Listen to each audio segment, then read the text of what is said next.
Greetings, I'm Rob Chapman. And I'm the captain. And we're here at sunnyAndertons.co.uk. We certainly are this Halloween celebrating. Oh, I've just caught my elbow in there. Should put a warning on those, shouldn't they? Yes, no elbows. Prohibited elbow zone. So what are we playing today, Rob? EVH guitars. Wow. Are they from Fender Corporation? They might be. They're certainly made under license by them. Ah. So what is this? Is this a Frankenstein? I'm not sure. Well, I'm not sure if it's a Frankenstein, but I mean, I don't know. That's the Frankenstein. What, that? Yeah. Move out the way, scary skeleton monster. But these are basically affordable versions of Eddie's famous G-tar. Yeah. With single humbucker, one tone knob, which is actually it's actually a volume knob. It's actually a volume knob. No, but he put tone on it. Oh, did he? I don't know. But I just said that so that it wouldn't look like we were silly. And then it comes with a licensed Floyd EVH trem. Yeah. With a d-tuna.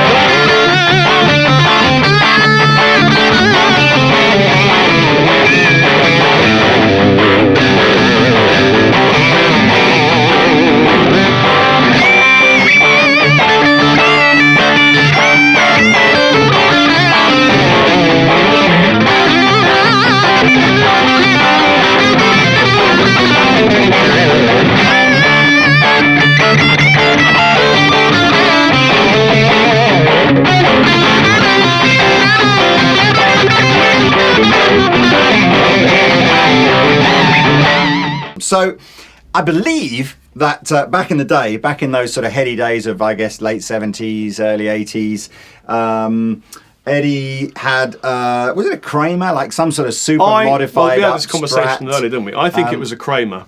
But maybe you YouTube viewers would know better and help us. He would do this stuff with like duct tape and electrical tape and general sort of, probably crayons, probably not crayons. But he would make these kind of stripy guitars, which he became kind of synonymous with. So there was the white one with the black tape and then a yellow one or a black one with yellow tape, presumably a yellow guitar with black tape. Who knows? And then, of course, probably the most famous one, the red, white and black one. And this year, the EVH kind of gear corporation thing thought, I know what we'll do. We'll do like an affordable version of that very famous guitar. So these things come in at sort of under £500. And as Rob said, pretty simplistic guitar. It's a two-piece maple neck, so maple neck and a maple board.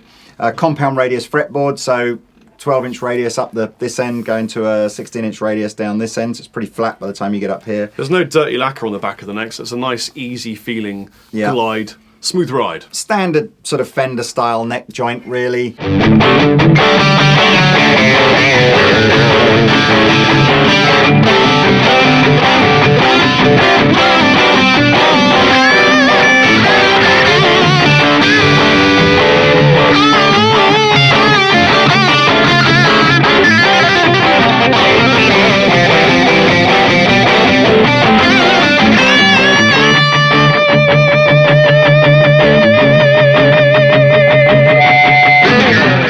Single Wolfgang humbucker, which is actually quite a nice sounding. Actually, it's not too gainy. It's that kind of more creamy gainy kind of sound, I think. And a single volume, as Rob said. Nice truss rod adjustment here. Yeah, that's the ultimate place to adjust the truss. We much prefer every guitar that we see being adjusted down here, much easier. And let me show you what the d-tuna does. In fact, we can both show you what the d-tuna does. So this was essentially designed by, as you guys may know, if you have a Floyd Rose loaded guitar and you adjust one of the machine heads at the top, therefore adjusting the tension of one or more strings on the guitar, the whole premise of a floating Floyd Rose can't cope with that, because as soon as you adjust the tension on one string, it kind of adjusts the tension on the trem, and therefore all the other strings go out of tune. So the EVH trem gets around that by basically not being a true floating trem. So for a start, there's no uplift on, if that, I've put my amp on standby. No uplift, only downward lift. And of course what that then does mean, and I'm at standard E tuning. Of course what that does mean then, if I kind of pop this very cool and slightly fiddly D tuner out, it detunes the E string to a D. So it's it's like a drop D. But nothing's gone out of tune, because the trem can't go back anymore. Although the trem wants to go back because I've detuned the E string, it's already sitting on the body of the guitar. So it stays sometimes I think it's true to say that you might need a micro adjustment. I mean, these things are not foolproof, and occasionally, depending on how you string and stretch the guitar and how you set the guitar up, you could find that you need to tinily adjust the tuning, but you haven't got to detune all the way to D, stretch it, bring it in, tune it again, and then it's in. So it's a much faster way of getting to D. In fact, I was putting like a backing track behind what you were saying there by playing really quietly. Yeah, that was good. Very atmospheric. But it's the only way you're going to do it with that, unless you just slacken off this on a Floyd and drop tune it yourself by hand. This is a quick way of doing it. I would say little fiddly, much not fiddly to push back in. So to go from like your drop to your standard, that's not fiddly. A little bit fiddly to pull it out. I try and find I have to kind of pull the trem forward. So I don't know how you might do that mid. I guess if you were really cool, you'd do a big dive bomb, single-handed dive bomb, pop the thing out and then go. I'm guessing it's probably more of a in-between songs, you know what? I think it just needs a bit of lube. Yeah, a bit of lube. I think that's everything's better with a bit of lube. Well, I think so.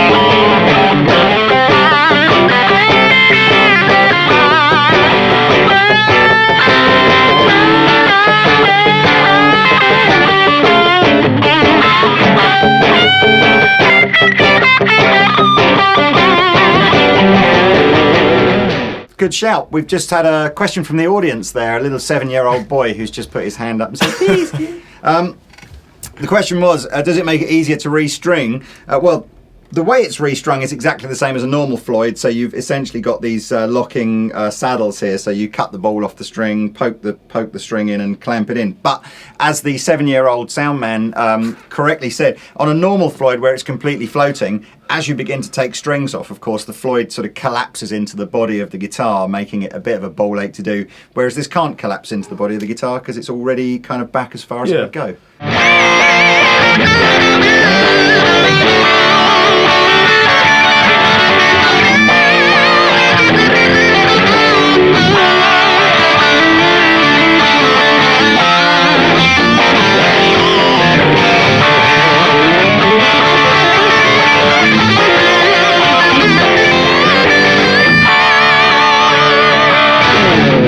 But back to the chat of can you do it mid-play? Yeah. Well, I think you probably can, provided it's been... There's the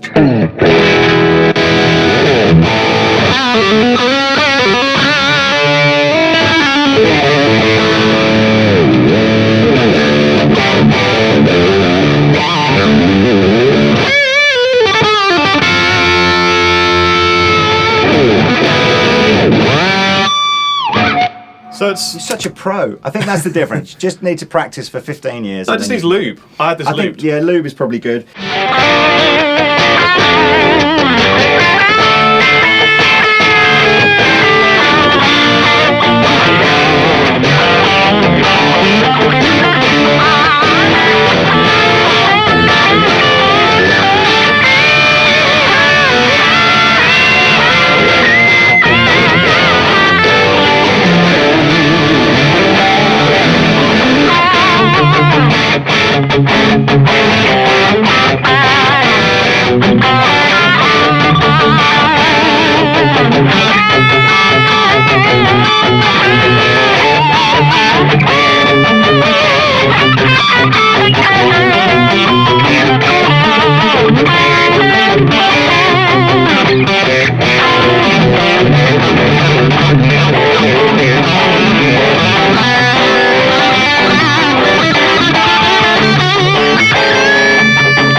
What else can we tell you about this? It's a basswood body. Basswood or basswood? Basswood, I think basswood makes it sound more English. Yeah, I think it's probably pronounced basswood. I think it's pronounced basswood. There's a funny thing about basswood, isn't there? Because basswood had this kind of... Everybody thought it was the cheap and shitty material to make it. And yeah, but then Guthrie went and made his guitar out of basswood. And everyone was it's like, the most toneful wood in the world. Yeah, it's a bit confusing, really. I can't quantify what basswood is supposed to sound like. It's light, isn't it? But I think a lot of Ibanez guitars, you know, the Steve Vai and the Satriani guitars, kind of, they first used basswood and kind of made what was a relatively affordable wood kind of be acceptable as a tone wood. I think it's just it doesn't weigh a lot. It's pretty bright and snappy sounding. Yeah. Certainly, you know, if that's the tone that you want, then that's cool.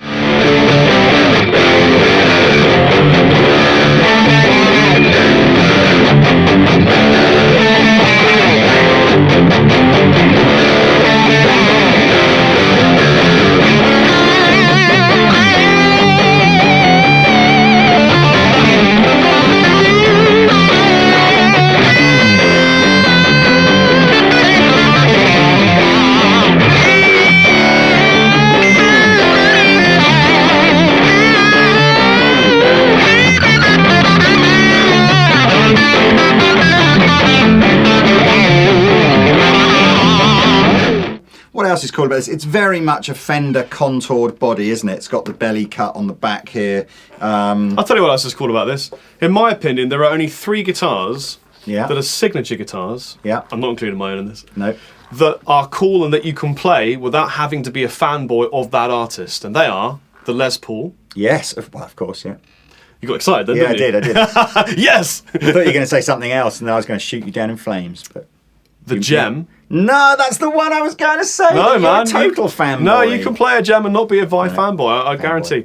And the EVH. I think it's cool. You know, you can play this in a dirty metal band. Yeah. Maybe relic a little bit, you know, sandpaper, a bit of drag it behind a car. You could play and not be a total fanboy. It's slightly less one. You could have the Rory Gallagher relic Fender Strat. See, I think that's... I think that you have to be a Rory Gallagher fan. Really? Yeah. Yeah, but no, I think... Who plays a Gem then? Well, I used to play a Gem. Well, it's because you're a Steve Vai fanboy. I was. Paul Glover. And lots of other great people. Everyone is going to go, yeah, Paul Glover's great. I know Paul Glover's great, but he's not exactly a celebrity, is he? So who's... Come on. No, but I'm sure I've seen Nisha playing Gems. I've seen loads of people playing Gems, man. Maybe. If you're a Gem player... like this video right now. Yeah, and also, like the video for vintage Chappers head wrap. Have you got? You have, haven't you? I bought it back at retirement. That's awesome. Just for this EVH video. That's awesome.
So there we go. Well, I hope you've enjoyed the playing. Is there anything else to tell you about these? They're in stock now at Andertons. The red one at the back there is the most popular one. But we just thought, because these don't get a lot of love, we just show you that's the why we're yellow using and these two, because we're the trying to black. make these two more popular than the red one. That's our mission. If I had one of these, you know what I'd do with it?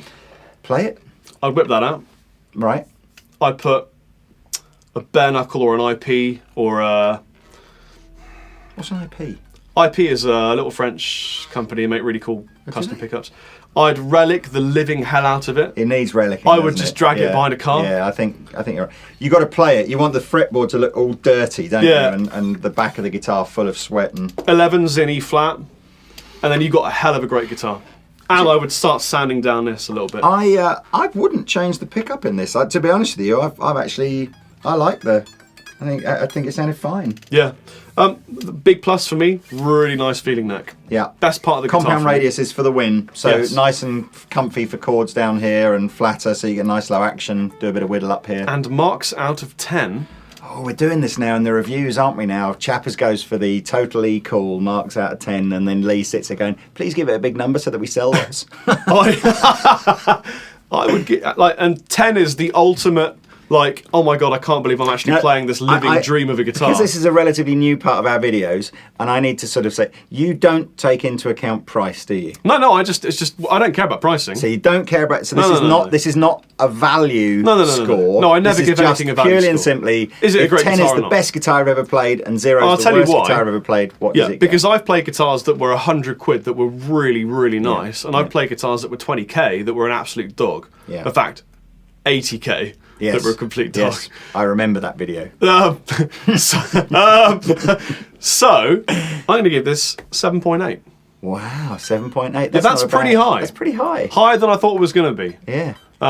This one's 7.8. If you were an Olympic diver, you'd be a bit disappointed with that, wouldn't you? But I think, to be honest with you, for a guitar score, it's not bad. If I was a diver and I got 7.8, given the state that I'm in at the moment, I'd be over the moon. I'm giving it 7.8 because it's really good fun, because you can do that. Yeah, I agree. Do you know what? I think... Needs a sustainer though as well. I think that... I've thought of another guitar as well that's... no, you wouldn't know. So what am I talking about? Of course, you'd be a total fanboy with this. But the last time that a signature guitar came out that was this kind of money, and for a guitarist of the profile of Eddie Van Halen, and it just sold thousands. What was that? Was the Brian May. Oh, yeah. Yeah, but now you can't play the Brian May without being a Brian May fanboy. You're a total fanboy if you've got a Brian May guitar. But that's cool. You know, I'm a total Eric Clapton fanboy, and I would play, you know, the... Well, this is it. You can't play a Strat without being a Jimmy or a Clapton fanboy, can you? Exactly. Really? So I think... Or an Yngwie well, I fanboy. say I think, I know, because the first... I think we've so far, these guitars so far this year... Well, not this year, because they've only just started shipping within the last 3 or 4 weeks. The first 50 or so of these haven't even seen the store. They've just gone in, web order. So I think it's well on its way to being a sort of a similarly successful as the Brian May Red Special.